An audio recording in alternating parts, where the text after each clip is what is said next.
Hello student, स्वागत है आपका आपके अपने YouTube channel Aurum smart classes and Aurum educator के ऑनलाइन प्लेटफॉर्म पर। स्टूडेंट, आज हम इसमें डिस्कस करेंगे गोल्जी उपकरण के बारे में।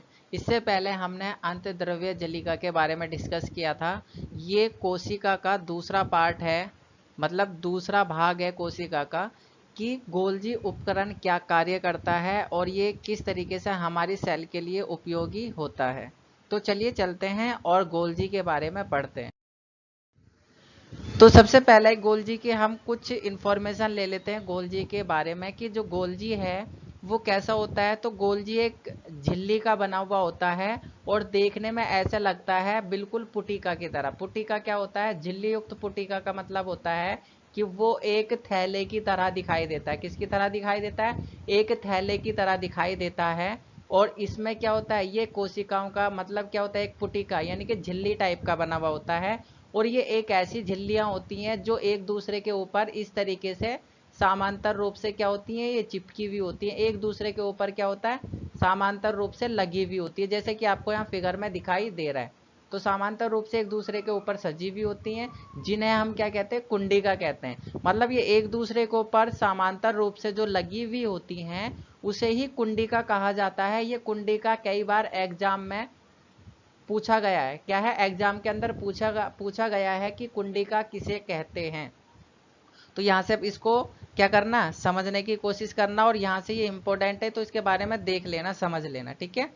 तो कुंडिका पता चला आप किसे कहते हैं, कि जो आपकी कोशिका जो उपकरण है, मतलब जो गोल्जी उपकरण है, इसकी जो क्या होती है, ये एक दूसरे के ऊपर क्या होती हैं, ये समांतर रूप से लगी हुई होती हैं, सजी हुई होती हैं। इसकी जो पुटिकाएं होती हैं एक दूसरे के ऊपर समांतर रूप से लगी हुई होती हैं। ये इसी को ही क्या बोला जाता है, कुंडिका बोला जाता है। मतलब एक तरीके से क्या करती है, लोक का काम करती हैं, तो इसलिए इनको कुंडिका बोलते हैं।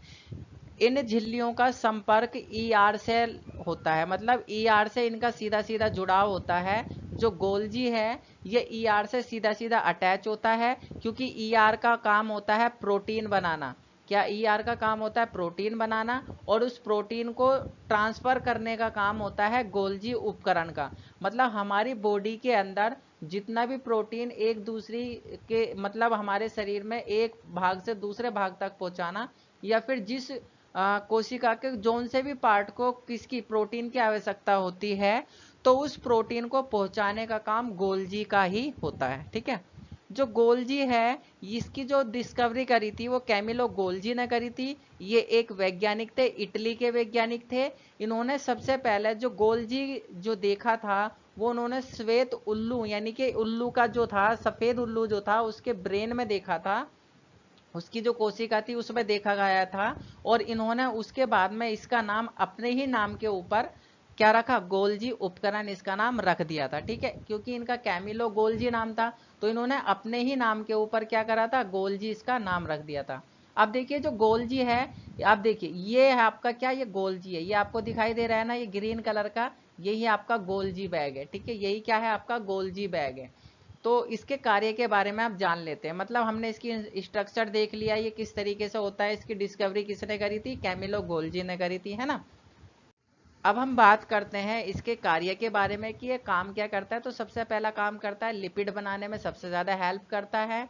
और ये क्या करता है, कोशिकाओं के मध्य लेमिल जो लेमिला होती है, लेमिला को बनाने में क्या करता है, हेल्प करता है। मतलब मिलान करने में, मतलब कॉन्टैक्ट जिसे हम बोलते हैं ना, कॉन्ट्रैक्ट बनाना या फिर एक दूसरे के बीच में कोऑर्डिनेशन बनाने का काम करता है। और स्वभाव में स्रावी होता है, मतलब इसमें से क्या होता है, मेलेनिन संश्लेषण की क्रिया होती है। मेलेनिन जो संश्लेषण होता है, ये क्या होता है, एक ऐसा एंजाइम होता है जो अगर गलती से इसके पास में कोई दूसरा प्रोटीन या फिर कोई हानिकारक प्रोटीन आ जाता है, प्रोटीन के साथ में कोई हानिकारक तत्व आ जाता है, तो उसको नष्ट करने का काम इसके पास में होता है। ये उसको खत्म भी कर देता है। क्यों कर देता है? क्योंकि इसके पास में भी क्या होता है, एक एंजाइम होता है तो वो क्या करता है, उसको बाद में क्या कर देता है, उसको खत्म कर देता है। तो अंत द्रव्य जलिका जो प्रोटीन का संश्लेषण करती है, उससे लिपिड लेता है, प्रोटीन लेता है, और बाकी क्या करता है, ये पूरी कोशिकाओं तक पहुंचाने का काम करता है। जैसे आपने अभी फिगर में देखा था कि पोस्टमैन की फोटो लगी हुई थी, तो जो जब बिल्कुल पोस्टमैन का जो काम होता है, देखिए पोस्टमैन का काम होता है कि वो पोस्ट ऑफिस से चिट्ठियां उठाता है और जिसकी चिट्ठी होती है उसको दे के आ जाता है। मतलब जिसकी चिट्ठी होती है वो उसी के पास में जाता है, ये नहीं है कि वो सबको बांटता हुआ चला जाए। वैसे ही गोल्जी उपकरण होता है, ये क्या करता है, सारा प्रोटीन अपने एक थैले में भर लेता है और जिसको जरूरत होती है उसको देता हुआ ये चला जाता है। ठीक है, अब हम बात करते हैं लाइसोसोम के बारे में कि लाइसोसोम क्या होता है, लाइसोसोम किसे कहते हैं। अगर मैं इसे एक नॉर्मल भाषा में बोलूं तो हमारी बॉडी का जो सुरक्षा कवच है, सुरक्षा कवच जो है, जो सुरक्षा कवच है, या फिर हम इसको बोल सकते हैं बॉडी गार्ड। क्या बोल सकते हैं, बॉडी गार्ड, है ना। बॉडी गार्ड इसको हम बोल सकते हैं कि हमारी बॉडी का ये बॉडी गार्ड भी होता है। हमारी बॉडी का क्या करता है, सुरक्षित है, या हमारी बॉडी को क्या करता है, हानिकारक तत्वों से भी बचाने का काम करता है। तो चलिए चलते हैं इसके बारे में, जानते हैं इसके बारे में कि इसके बारे में क्या क्या चीजें हैं। जो लाइसोसोम होता है वो कोशिका का अपशिष्ट निपटाने में क्या करता है, मदद करता है।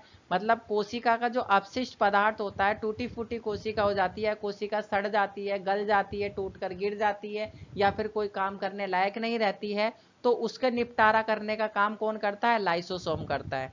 गोल्जी उपकरण की कुछ पुटिकाओं में एंजाइम इकट्ठे हो जाते हैं। ये एकल झिल्ली युक्त होते हैं। इनका कोई निश्चित आकृति या आकार नहीं होता है। मुख्यतः ये जंतु कोशिका में पाए जाते हैं, लेकिन अगर आप देखेंगे तो कुछ पादप कोशिका में भी आपको लाइसोसोम मिल जाएंगे, जिससे क्या करते हैं, कोशिका की सुरक्षा करने में ये हेल्प करते हैं, है ना।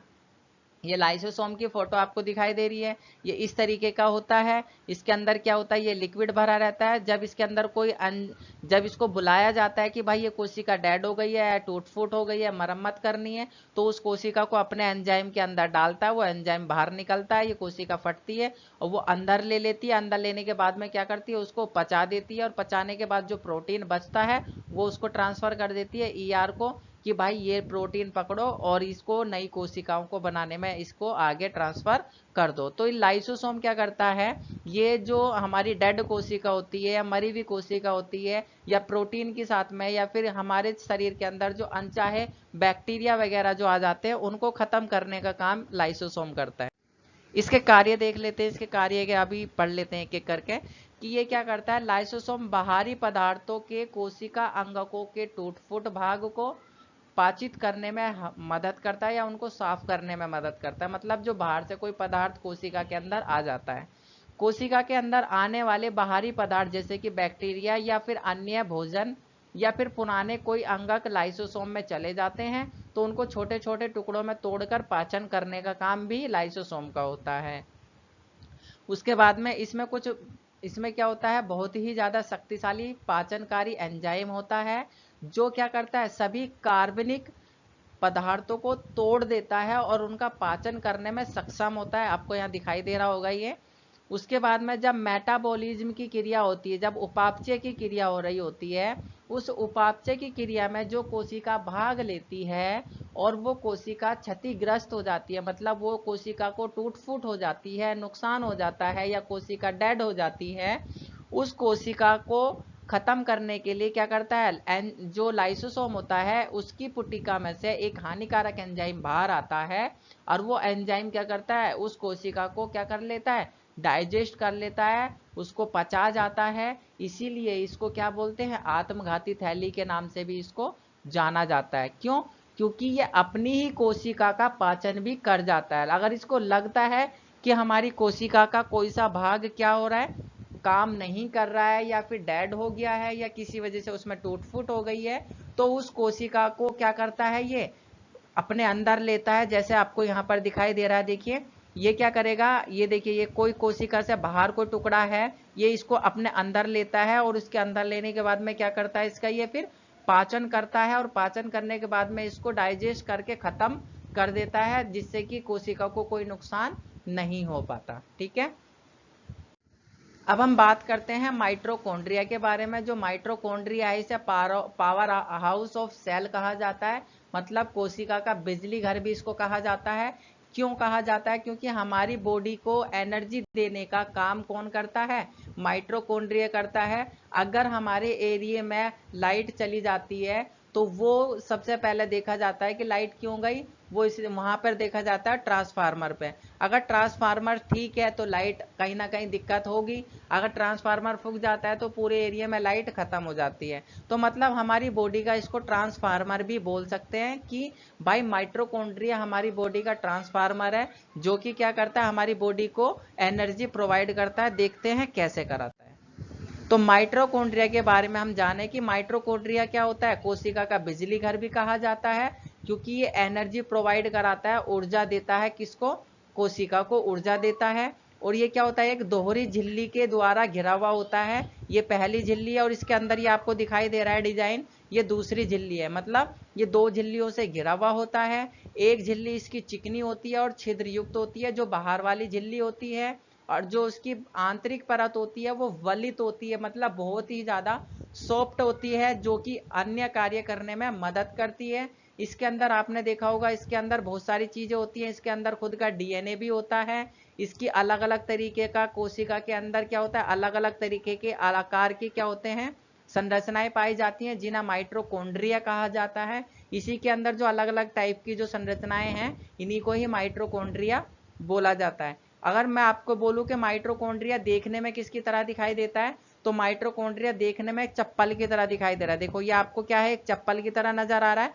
तो इसका जो स्ट्रक्चर होता है वो एक चप्पल की तरह दिखाई देता है। तो आप इसको पहचान सकते हैं कि अगर इसका स्ट्रक्चर इस तरीके का है, एक चप्पल की तरह दिखाई देता है। तो माइटोकॉन्ड्रिया क्या है, हमारी कोशिका का पावर हाउस होता है, जिसके अंदर बहुत सारी क्या होती हैं, कोशिकाएं भरी हुई होती हैं। कोशिकाएं होती हैं जो अलग अलग आकार की होती हैं, है ना। ये क्या होता है, यूकैरियोटिक कोशिका के अंदर कोशिका द्रव में छोटे छोटे गोलाकार या फिर आपका क्या होता है क्यूब की शेप के, या फिर हो सकता है तंतु में यानी कि फ्लैजिला टाइप के होते हैं, है ना। इसके अंदर अलग अलग प्रकार की संरचनाएं भी पाई जाती हैं। माइटोकॉन्ड्रिया की जो खोज करी थी वो कोलिकर ने करी थी। किसने करी थी? कोलिकर ने माइटोकॉन्ड्रिया की खोज करी थी। इन्होंने सिर्फ माइटोकॉन्ड्रिया के बारे में थ्योरी दी थी, इनका नाम इन्होंने डिस्कवर नहीं किया था, मतलब इन्होंने इसका नाम नहीं बताया था, नाम नहीं रख पाए थे। इन्होंने सिर्फ इसके बारे में बताया कि यहाँ पर कोशिका में कुछ ऐसी टाइप की चीज होती है ना। लेकिन इसका जो माइटोकॉन्ड्रिया जो नाम रखा था वो रखा था बेंडा ने। 1897 में बेंडा एक साइंटिस्ट थे। उन्होंने क्या करा, इस उनकी थ्योरी पढ़ी, किसकी? कोलिकर की थ्योरी को पढ़ा और उन्होंने उसके ऊपर रिसर्च करा। तब इन्होंने देखा कि ये कोशिका के अंदर अलग अलग रूप में, मतलब कोशिका में अलग अलग जगहों पर पाया जाता है। तो इन्होंने देखा कि ये संरचना कुछ अलग टाइप की है, तो इन्होंने इसका नाम रखा माइटोकॉन्ड्रिया। तो इन्होंने किसने दिया था माइटोकॉन्ड्रिया नाम? बेंडा ने इसका नाम माइटोकॉन्ड्रिया दिया था 1897 में। ठीक है। अब हम बात करते हैं इसकी कुछ और इंफॉर्मेशन है कि माइटोकॉन्ड्रिया की जो लंबाई होती है वो कितनी होती है, 1.5 MU से लेकर 4 MU तक की होती है, इसकी लंबाई होती है। ठीक है।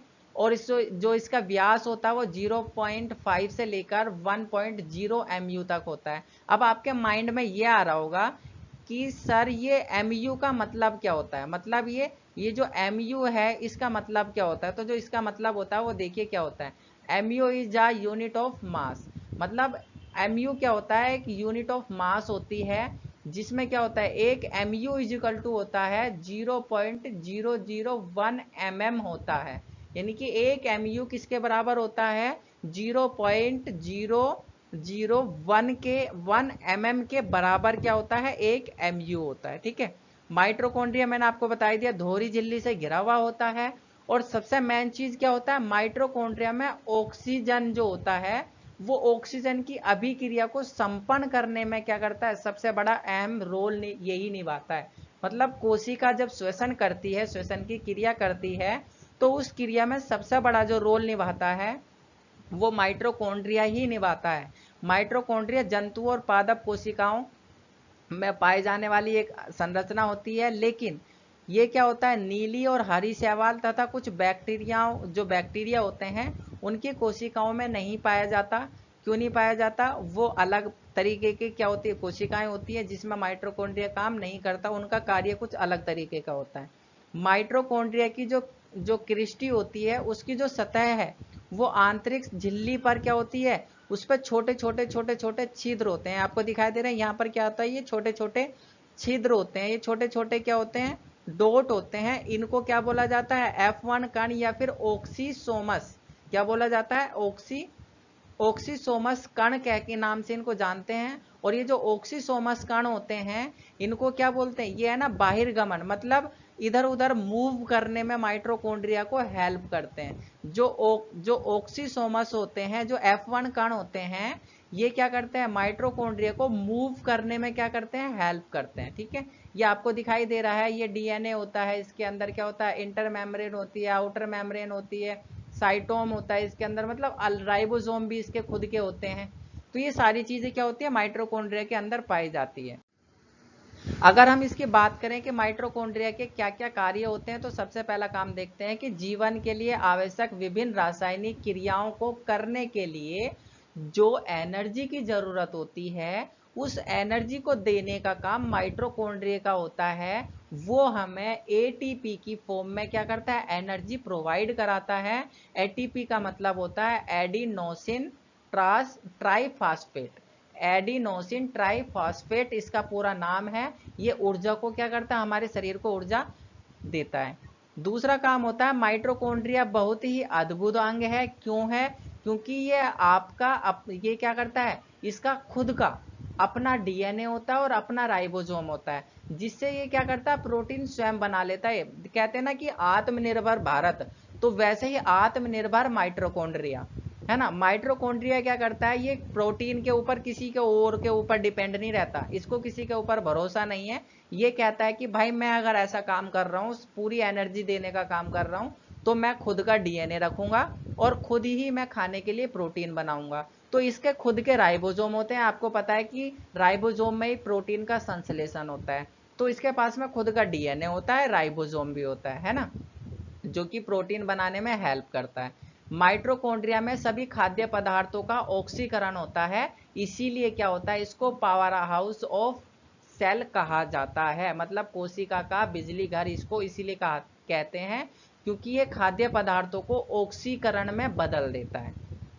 अगर हम बात करें अगला कार्य इसका कि ये क्या करता है जनन, जो अंड जनन होते हैं उनमें क्या करता है, जो पितक की जो वो होती है थैली जो होती है या पुटिका जो होती है, उसका निर्माण करने का काम भी माइटोकॉन्ड्रिया करता है।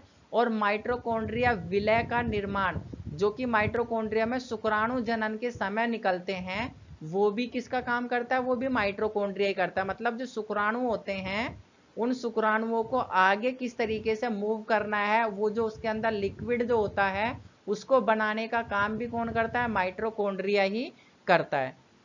उसके बाद में अगर हम बात करें माइटोकॉन्ड्रिया के अंदर क्या होता है, एटीपी में जो ऊर्जा होती है यानी कि एडिनोसिन ट्राइफॉस्फेट के रूप में जो ऊर्जा होती है उसको किस में कन्वर्ट करता है, वो उसका निर्माण अकार्बनिक फास्फेट में, अकार्बनिक फास्फेट में क्या कर देता है बदल देता है, जिसको क्या बोलते हैं एडिनोसिन डाइफॉस्फेट यानी कि एडीपी के नाम से इसको जानते हैं। ये क्या करता है एटीपी को तोड़कर किसमें हमें एनर्जी देता है, एडीपी में एनर्जी को कन्वर्ट कर देता है। आपने देखा होगा कभी कभी हम पूरे दिन बिना खाना खाए रह लेते हैं, वो क्यों होता है, वो इसीलिए होता है माइटोकॉन्ड्रिया के पास में जो एटीपी की फॉर्म में जो ऊर्जा है उसको वो क्या करता है थोड़ा थोड़ा कन्वर्ट करके हमें एनर्जी देता रहता है। ठीक है, माइटोकॉन्ड्रिया में ऊर्जा निर्माण के साथ साथ ऑक्सीकरण की क्रिया भी होती है। इस क्रिया के द्वारा कार्बन डाइऑक्साइड एवं जल का निर्माण होता है। माइटोकॉन्ड्रिया के क्रिस्टी में इलेक्ट्रॉन जो होते हैं वो अभिगमन की जो तंत्र होता है उसकी क्रिया को संपन्न करते हैं, मतलब मूविंग, जिसमें वो लिक्विड जिस तरीके से आपको यहाँ एनर्जी दिखाई दे रही है इस तरीके से एनर्जी को हमारे शरीर को भी देता है। ठीक है, अब हम बात करते हैं प्लेस्टिड के बारे में कि जो भाई प्लेस्टिड है वो प्लेस्टिड क्या होता है और प्लेस्टिड किस तरीके से काम करता है, प्लेस्टिड किस चीज में पाया जाता है। अगर हम बात करें प्लेस्टिड की, तो जो प्लेस्टिड है वो केवल पादप कोशिकाओं में ही पाया जाता है, जो कि आंतरिक संगठन में झिल्लियों को कई परतों के रूप में बांट देता है। मतलब ये आपको दिखाई दे रहा है ना, इसके अंदर कितनी जो परत है, ये क्या है, ये प्लेस्टिड के रूप में ही पाया जाता है। तो अगर हम इसके बारे में बात करें, ये 3 प्रकार का होता है। जो प्लेस्टिड होता है वो 3 टाइप का होता है, क्रोमोप्लास्ट, ल्यूकोप्लास्ट, क्लोरोप्लास्ट। जो क्रोमोप्लास्ट होता है वो क्या होता है, जो प्लांट होते हैं उनकी जड़ों के अंदर पाया जाता है। और जो ल्यूकोप्लास्ट होता है ये जड़ों के अंदर भी होता है, पेड़ के तने में भी होता है और पेड़ की पत्तियों में भी होता है। इसका मुख्य जो काम होता है वो स्टार्च या फिर तेल या फिर प्रोटीन का संश्लेषण या संचय करने में काम करता है। मतलब उसको इकट्ठा करने का काम कौन करता है, ल्यूकोप्लास्ट करता है। ये श्वेत रंग की क्या होती है, एक संरचना होती है, कलरफुल और श्वेत रंग की संरचना होती है। जो आपने देखा होगा प्लांट का जब वो तना कटता है तो उसमें आपने देखा होगा उसके में क्या होता है, अलग अलग प्रकार के धब्बे आपको देखने के लिए मिलते होंगे, बीच में गोला टाइप का नजर आता है। तो ये क्या है, ये ल्यूकोप्लास्ट के ही क्या होते हैं, सिंबल्स होते हैं। तो स्टार्च के रूप में, ऑयल के रूप में, जबकि स्टार्च के रूप में भोजन को भी क्या करता है, कन्वर्ट करके रखता है। जो क्लोरोप्लास्ट होता है ये प्लांट के अंदर क्या करता है, क्लोरोप्लास्ट प्लांट के अंदर प्रकाश संश्लेषण की अभिक्रिया को संपन्न करता है। मतलब प्लांट के अंदर जो प्रकाश संश्लेषण की अभिक्रिया होती है उसको संपन्न करने का काम क्लोरोप्लास्ट का होता है। क्लोरोप्लास्ट के ही अंदर क्या होता है, ये ग्रीन पिगमेंट पाया जाता है जिसे हम क्लोरोफिल बोलते हैं। ये जो आपको दिखाई दे रहा है ये क्लोरोफिल है। ये किसके अंदर पाया जाता है, प्लेस्टिड के अंदर ही पाया जाता है। ये क्या करता है, प्रकाश संश्लेषण की अभिक्रिया में काम करता है। ये क्लोरोप्लास्ट के साथ में मिलेगा। ठीक है, अब हम बात करते हैं रसधानियों के बारे में। ये भी आपका क्या है, प्लांट की सेल का एक पार्ट है जो रसधानी है। अब इसके बारे में हम देखते हैं कि ये काम क्या करता है। तो रसधानी के बारे में क्या जानते हैं, देखते हैं रसधानी के बारे में कि जो रसधानियां हैं ये एक ठोस तथा तरल पदार्थों का संग्रह या थैली होती है। जैसे आपको दिखाई दे रहा है ना, ये क्या होता है, तरल पदार्थ यानी कि लिक्विड का भरा हुआ होता है। जो जंतु कोशिकाओं में रसधानियां छोटी होती हैं जबकि पादप कोशिकाओं में रसधानियां बड़ी होती हैं। मतलब ये क्या होता है, ये जो रसधानी है ये जंतु कोशिका और पादप कोशिका दोनों में होती है, लेकिन जंतु कोशिका में छोटी होती है और लेकिन पादप कोशिका के अंदर ये बड़ी संरचना होती है। इसका काम देख लेते हैं कि इसका हमारी बॉडी में या फिर सेल की बॉडी में काम क्या होता है। पादप कोशिकाओं की रसधानियों में कोशिका द्रव भरा हुआ होता है, लिक्विड भरा हुआ होता है और ये कोशिकाओं को स्फीति व कठोरता प्रदान करता है। स्फीति मतलब लचीलापन और कठोरता भी इसी की वजह से होता है। आपने देखा होगा कोई कोई पेड़ बहुत ज्यादा लचीला होता है, जैसे सहतूत होता है, उसकी जो टहनियां होती हैं बहुत ज्यादा लचीली होती है, उनको बहुत जल्दी से आप तोड़ नहीं सकते।